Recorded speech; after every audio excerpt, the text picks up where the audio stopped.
ಇವತ್ತು ಮ್ಯಾಗಿ ಮಾಡ್ಕೊಂಡು ತಿನ್ನಬೇಕು ಅಂತೇಳಿ ಅನ್ನಿಸ್ತು, ಅದಕ್ಕೆ ಮಾಡ್ಕೊಳ್ಳೋಣ ಅಂತೇಳಿ ರೆಡಿ ಮಾಡ್ಕೊತಾ ಇದ್ದೀನಿ.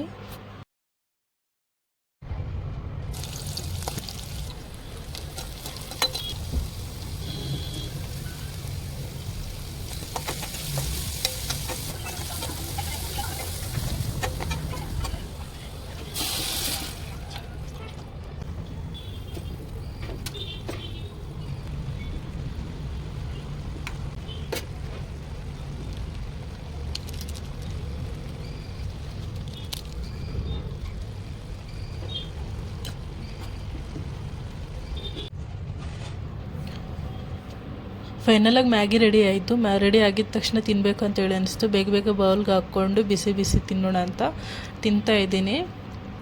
ಟೇಸ್ಟ್ ಮಾತ್ರ ಸಖತ್ತಾಗಿತ್ತು. ನೀವು ಟ್ರೈ ಮಾಡಿ ಒಂದ್ಸಲ ಹೀಗೆ.